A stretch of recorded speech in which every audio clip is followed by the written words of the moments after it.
Assalamualaikum warahmatullahi wabarakatuh. Selamat pagi anak-anak kelas 8 MTS Ma'arif Arido Lipursari yang saya cintai. Bagaimana kabarnya hari ini? Tentunya baik-baik saja ya. Di masa pandemi seperti ini, saya berpesan kepada anak-anak semuanya untuk selalu menjaga kesehatan dengan menjaga pola makan dan selalu olahraga. Untuk mengawali pembelajaran pada pagi hari ini, mari kita mulai dengan berdoa terlebih dahulu. Berdoa, mulai. Selesai? Pada pertemuan pembelajaran hari ini kita akan ke bab pertama ya, bab 1, yaitu membahas tentang beriman kepada kitab-kitab Allah. Selanjutnya kita langsung saja melihat tampilan slide PowerPoint yang Ibu sediakan. Pada pembelajaran pertama ini, standar kompetensi yang akan kita pelajari yaitu meningkatkan keimanan kepada kitab-kitab Allah Subhanahu wa Ta'ala. Sedangkan kompetensi dasarnya menjelaskan pengertian beriman kepada kitab-kitab Allah Subhanahu wa Ta'ala,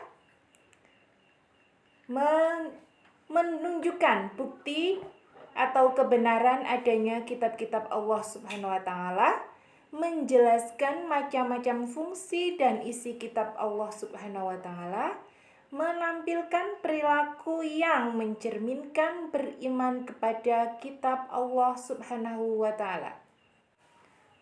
Pengertian beriman kepada kitab-kitab Allah Subhanahu wa Ta'ala.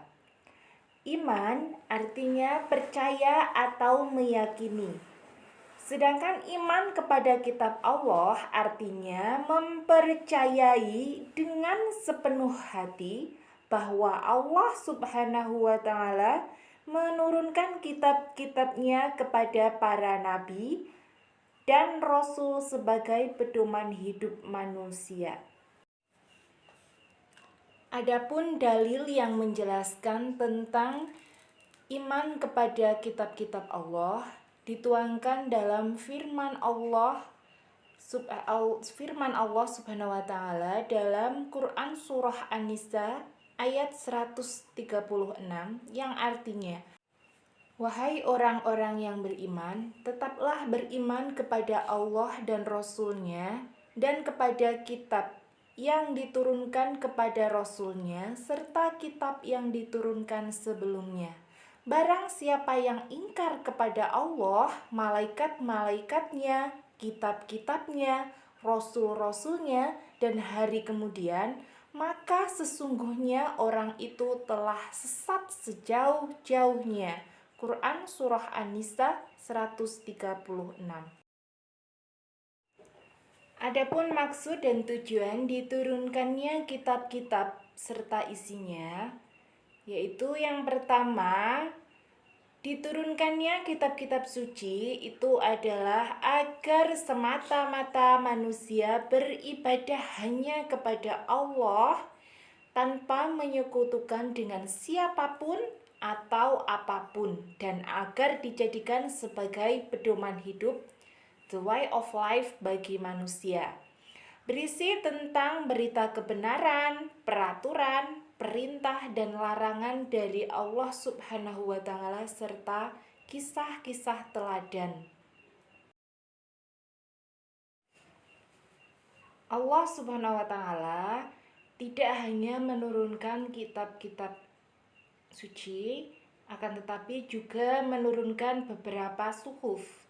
Suhuf adalah lembaran wahyu tetapi tidak wajib disampaikan kepada manusia. Jadi suhuf itu hanya diturunkan oleh nabi dan rasul, akan tetapi tidak berkewajiban untuk disampaikan kepada umatnya. Adapun perbedaan antara kitab dengan suhuf yaitu jumlahnya, suhuf lebih sedikit daripada kitab. Beberapa suhuf dikumpulkan sehingga menjadi sebuah kitab. Kitab yang diturunkan oleh Allah Subhanahu wa Ta'ala ada 4 ya anak-anak. Yang pertama Taurat, yaitu diturunkan kepada Nabi Musa alaihissalam. Dan yang kedua kitab Zabur yang diturunkan kepada Nabi Daud alaihissalam. Ya, yang ketiga Injil. Injil itu diturunkan kepada Nabi Isa alaihissalam. Sedangkan yang terakhir kitab Al-Qur'an ya, itu diturunkan kepada oleh Allah SWT kepada Nabi Muhammad SAW melalui perantara malaikat Jibril.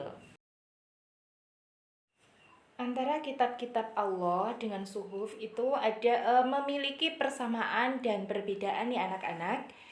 Adapun persamaannya, semua kitab tersebut mengajarkan keesaan Allah Subhanahu wa Ta'ala, sehingga agama sebelum Islam lahir dikenal dengan sebutan agama tauhid.